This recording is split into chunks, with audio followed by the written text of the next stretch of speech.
This week on Under the Radar, we're headed to Oscoda, where towering pines meet sandy shores and adventure is never far away. We'll spring into nature, dine like locals, ride the trails, and cheer on one of Michigan's wildest races. Buckle up, it's gonna be a ride.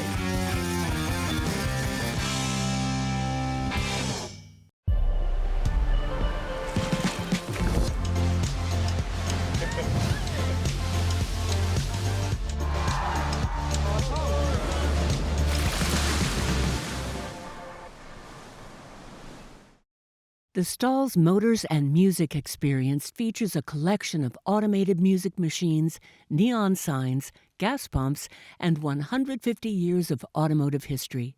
More info at stallsauto.com. We've been around the world, But there's one place we keep coming back to. and the more we explore, The more we realize. it's the place to be. I'm Tom Dalton, I'm Jim Edelman. and this is Under the Radar, Michigan.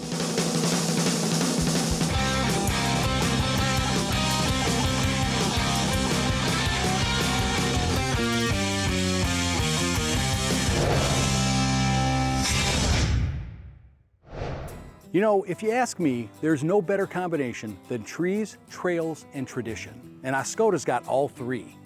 Let's go see what makes this town tick. Oscoda sits where the mighty Au Sable River meets Lake Huron's blue horizon. With a history rooted in lumber and a heart full of hometown pride, this little town has quietly become a go-to for outdoor lovers, road trippers, and race day diehards. So whether you're craving rustic beauty or revved up action, Oscoda has something for every kind of traveler.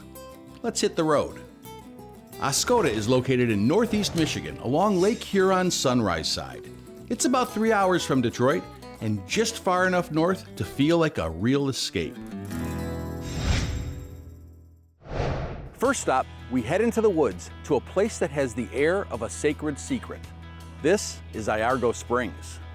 With cascading waters, mossy rocks, and more stairs than you probably want to count, Iargo Springs is part scenic overlook and part spiritual reset.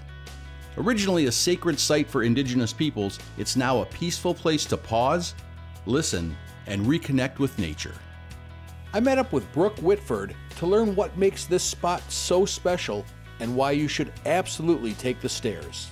When I think about this valley and I think about the river, this is one of the perfect places to come view it. And it's the starting point for getting down to Iargo Springs. But that is tremendous. I mean, what a great view. This is a fantastic office you have. It's gorgeous. You come here every day, and how lucky you are to look out over there. What do you find truly spectacular? Like when you come here, what makes you just go, ah? For me personally, it's just the fact that all of this is natural, not to mention that everything, once you make it to the bottom of the stairs, is all completely natural, but the fact that this is what we get to call home is pretty amazing. Yeah, but that you have to manage the people getting to experience this along with being able to experience what it was. Correct. Yeah, and I think that's something that's truly special. But when people come here, what do they expect to find? I think they really expect to find a lot of people that come into a lot of locations on the byway. They really are looking for the nature and just the natural aspects, just being outdoors and the feel of being outdoors and just traveling and, yeah, like I said, just the whole aspect of what you would want to, just getting away, I think, from a lot of modern things that we have now and just kind of this, for a lot of people, this is an escape. Yeah, it is, and they don't have this. Correct. And this is the wonderful thing about Michigan, is yeah. that you roll into something, you come around a turn off of River Road, and you're looking at this, and you're 20 minutes off of a downtown Oscoda Right. experience, but you're out here, and it's kind of true for all the people who are walking through here now. I mean, but then you're also looking at the people who have to walk the 300 steps down. Right. And it's 300 each way, right? Yes. Yeah. So that's you got to gear yourself up for that, right? Yeah. But I mean, that's what you get with these great spaces, is they Yeah. mean something to people. Absolutely, yeah. I think people come here and they have memories from whether they were kids, or they're going to create memories, or they're looking to create memories with their kids and everything. And then whether that's, you know, just coming and enjoying the overlook, or, you know, getting engaged. One of the things that you're privy to is this opportunity to talk to folks when they come through here. And you're kind of like a collector as well as a disseminator of information, right? Yeah. What does that mean to you? Oh, I guess just constantly taking in, you know, new things, and then taking those things and being able to give that out as well. So, you know, you're constant. It's like a give and take. Yeah, and you learn stuff and then you adapt it for yourself. Right, and give yeah, it back exactly. As it's your own, right? Yeah, like, yeah, I knew that. Yeah, exactly. This is a big area. What's your favorite part of the springs? Let's limit it to this. My favorite part of the springs would probably have to be once you get to the bottom of the trek down the stairs. I think it's just one of the most gorgeous views that you have. I mean, you have the overlook and you see the, you know, the pond and the trees and everything, and of course the sand hill. But once you get to the bottom, you have that 1,000 feet of boardwalk, and it's just, the waterfalls are just gorgeous, and it's really just unlike anything. So now you're saying I got 300 steps and 1,000 feet of boardwalk. You betcha. Well, we better get started. Let's go walk. If the view doesn't take your breath away, the stairs might. But trust me, Iargo Springs is worth every step. Next, we refuel the way locals do and head to a place that's been serving up smiles for generations. Tate's Bill of Fare has been a go-to spot in Oscoda for 25 years. Known for hearty meals, creatively themed food specials, drinks that are just what you need, and service that makes you feel like family. This place is like a community hub in a supper club. Whether you're in the mood for perch, prime rib, or a perfectly poured Manhattan, Tate's delivers with old school charm and up north hospitality. So I grabbed a table with its namesake, Bill Tate, to find out why Tate's is the talk of the town. So Bill, one of the things I love about this room, the restaurant, is watching you work the room. You're part restaurateur, part ringmaster. What does that access to the guests give you? Well, I learned a long time ago that the personal contact with all of the customers is important. They love to see the owner walking through, saying hello, even if it's just a small joke, even if it's just, oh, look at your quadruple vodkas, when I know it's just glasses of water. You know, they get a kick out of it. It makes them want to come back. Yeah. It's important to everybody. You go to a lot of restaurants and it's someone seats you, someone gives you this, you don't see the same person over and over again, the owner never comes by. You'll never see a manager unless you complain.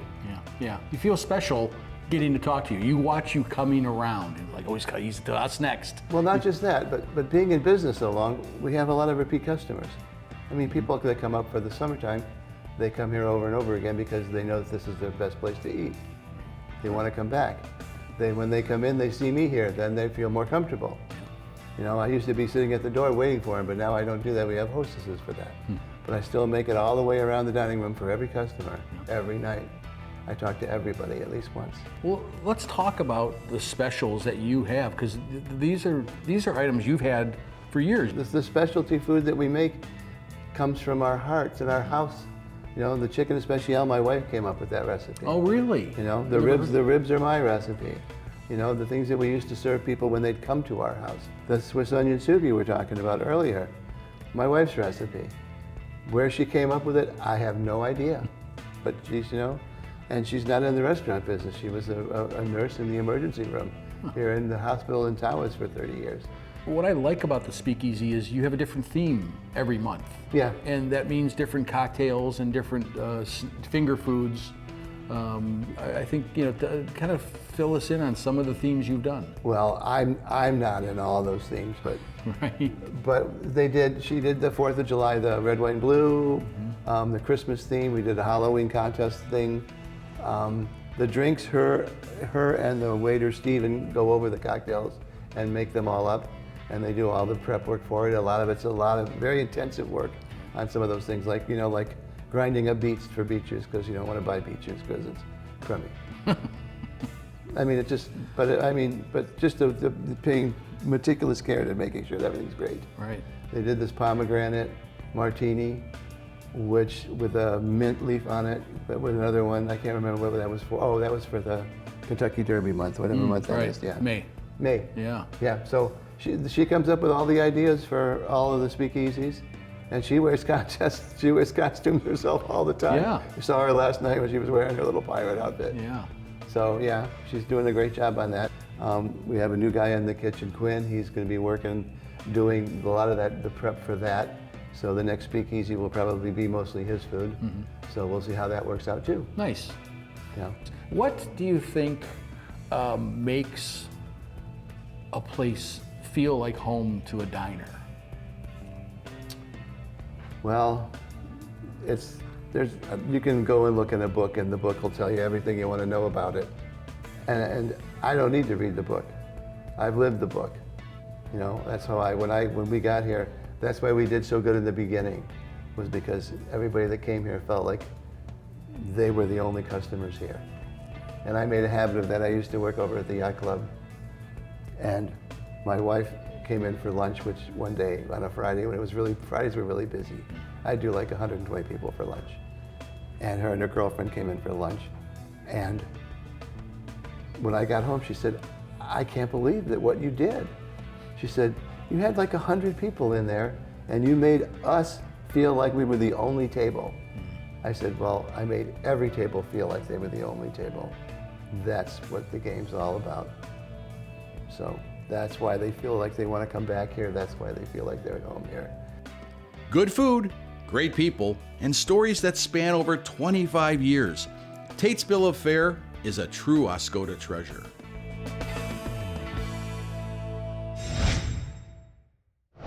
After filling up, we're heading off-road, and Oscoda is home to some fantastic ORV trails. No better way to see it than side-by-side in a side-by-side. With miles of woodsy forest, sandy turns, and just enough bumps to make it fun, trail riding in Oscoda is the perfect mix of adrenaline and awe. So I met up with Matt Traeger to talk trail tips, scenic stops, and why off-roading is such a blast in this part of the state. How many trails?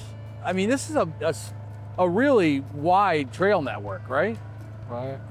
Yes. Yeah. Actually, one of the groomers just got back with me, and he says total 106 in the winter and ORV over 50. And you're just pulling that out of your brain, right? No, that's an operator that works for the county, actually grooming. Wow. So they do limit these trails to 50 inches wide. Yeah. So, and I believe it's the width. Farther west than here, this ain't bad here. You know, having two wide vehicles pass each other becomes a safety issue. yep. West of here, there's a couple little tight spots, but for the majority, it's not a super narrow trail. No. So, I mean, with very little work, you could open it up to more than 50. Should I have followed the signs? Yeah, really. Do you use GPS? Or No, I've been on them so much in my life that I don't need it, but there are programs, you know, you could have just like the road map, you could have it right here and follow it, the trail system. yeah. They do make it, it is available. So, you know, someone who's new or a beginner or a visitor can get around with that. But so if you're into ORVing, you're gonna trailer up your stuff and you're gonna come here. And this is why you should come here, because this is virgin forest. Yeah. It's crazy how serene this forest is when we pull off and turn off the motor, right?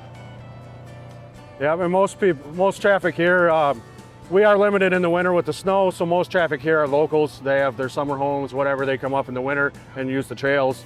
We're far enough away from I-75, we don't get the average you know, downstaters, and it's not Gaylord snowfall. Right. You know, so we are kind of a hidden gem over here where you can come enjoy the trails and not be overwhelmed with this traffic after traffic. And so we, us as locals, we do enjoy that fact that it's a little lighter use, you know, or lighter traffic. This is the high point that brings us to, which is where the Canoers Memorial is on that high point, right? And that those great viewpoints, Iargo Springs, which we were at earlier. I love climbing this because you know what's at the top of it when you get there. Yeah. You get a lot of these along, you know, basically we're paralleling the river, so you get a lot of these highs and lows through here. But to live in the Oscoda area is you live very close to nature, and the forest puts you right there with a massive amount of land. So it's a great mixture of everything. You know, you got some inland lakes. You can get out to the big lake, right out the mouth of the river if you wanted. You know, the exposure to that. The Sabo offers so much.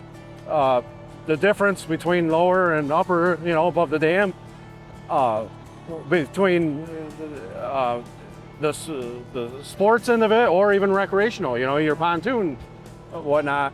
Yeah, or just sit on the beach. And then the national forest right here, you know, so. And this might be a question outside of your realm, but what's camping like in the forest? Are there campsites? Yes, all along the river, there's numbered campsites you can reserve and come to. Yeah, right through the state of Michigan or DNR website, whichever one it is, I'm not sure, but. So you could bring your side-by-side up, your ATV up, ORV, whatever alphabet soup you want to use. You could drive to your campsite and you could stay there for a week. Yeah, outside of even Old Orchard Park, yes, they have national forest campsites. And as long as you have the right sticker, you can run on the forest roads with your side-by-side, you know, or ATV. Yeah, so you're using the off-road stickers, right? Yeah, there's two trail or a off-road vehicle. Yeah. And the trail is the less than 50 inches less. Whether you're a seasoned rider or a first-timer, side-by-side riding in Oscoda is pure Michigan fun with a little extra mud.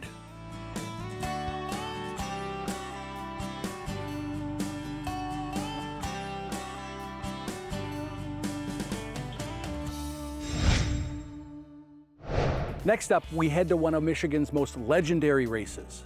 Every summer, teams of paddlers set off on a 120-mile journey from Grayling to Oscoda in the Osable River Canoe Marathon. It's a non-stop race that tests endurance, teamwork, and sheer willpower. And while the race begins a little further north, the real celebration happens right here, where tired paddlers and cheering crowds meet at the finish line. So I met up with Justin Griffith to learn what makes this event so special and why thousands come to Oscoda to watch it unfold. So, I mean, Justin, this race, 7 decades, thousands of racers, it is royalty in the canoe world of Michigan and of the world, right? Of the world, it is considered the most prestigious canoe race in the world. There are tougher ones, there are longer ones, there are, you know, bigger in as far as competitors competing in the race. But this is the one that everybody wants to do. The crowds, you know, there's no canoe race that you're going to go to where you're going to get the crowd participation, the whole community getting around all of these people. Alberto Blanco, a team, him and his daughter are in this year's race. 2 years ago, he called me up about a camping spot. I said, why don't you camp at my mom's? And they became best of friends. She invited them into her home, and it's that type of thing. You know, that happens all along the entire Osable River Valley. Yeah. People are inviting these paddlers from out of state, out of country, to their home to be part of their family. And that doesn't happen in a whole lot of other places, and it's one of the things that makes this race very special. Yeah. Let's talk about the race this year. We've got the largest field that you've ever put together, right? Yep, we have 114 teams on the start line today. Somebody broke their wrist yesterday or the day before, and so we were at 116. It always happens in the final days. We lose one or two teams. Yeah. But yeah, definitely the largest starting field this year. Now, it's a two-city event, Grayling being the start of the event, Oscoda being the finish. So there's two committees to our corporation, the Grayling Committee and the Oscoda Committee. We work on our own end. I'm just one small cog on a wheel that makes this whole thing work. There are families that have been involved since the beginning in 1947, and it's generational, generation after generation after generation. You know, all of these families have had very significant roles since the beginning. What do you think it does mean to Oscoda and to the residents to have an event like this in town? It means everything. The Chamber of Commerce was started based on this event after World War II. The Chamber, well, this race started in 1947, and it was an idea born here in Oscoda between Howard Brubaker and Frank Davis. And he was the East Hawass tourism director or something like that. And out of that spawned Chamber of Commerce's. The Oscoda Chamber of Commerce, I think, started in 1948. I'm not 100% on that fact, but the two are hand in hand, you know, and so this is the first event that the Oscoda Chamber of Commerce put on to bring tourism to this area. And tourism is obviously is the meat and potatoes of our lives. There always has to be someone like that, and I think that's, you know, that it's your grandfather, that he did all those things along the way. I think that's a tremendous lineage, royalty, whatever the champion that we ran into here was saying about your family. I think that history is phenomenal, and I think the wonderful thing about this event is that there's people along the shore that can cheer it on from the different portage sites to everything else. So I think that's fantastic. Let's go paddle around. Yeah.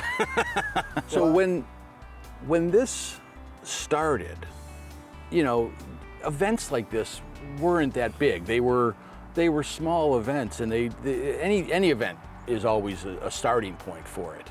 Yeah. But when I look at those pictures from those early days, and I look at the gear that they used, I mean, now you look at these canoes, they're sleek, they're thin, there's probably anti-fouling paint on the bottom that, you know, protects the bottom, makes them slicker in the water, right? So the technology is there. Is there any technology you don't allow to be used? Not that I know of. Okay. I mean, obviously motorboats or, you know, motors or anything other than single blade propulsion. You know, so the canoes of today are made out of carbon fiber, and they used to be wood and canvas, like an airplane, like a canvas airplane.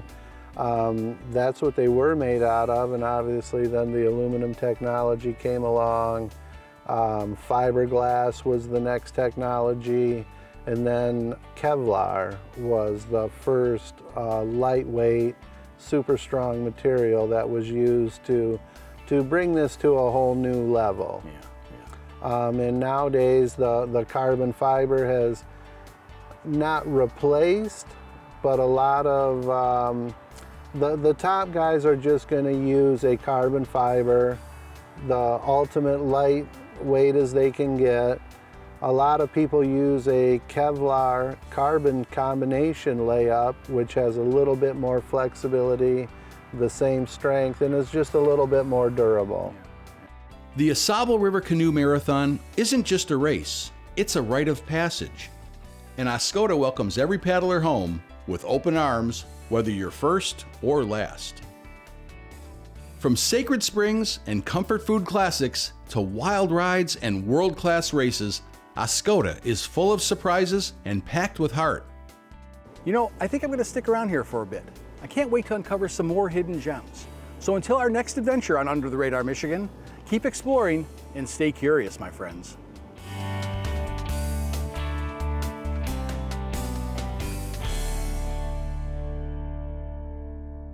After filling up, we're heading out and hitting the trails. We're heading off-road. After filling up, we're heading off-road. And, you know, if you ask me, I like that. You know, I think I'm going to stick around here for a bit. I can't wait to see what else is on the horizon. I'm just making it up.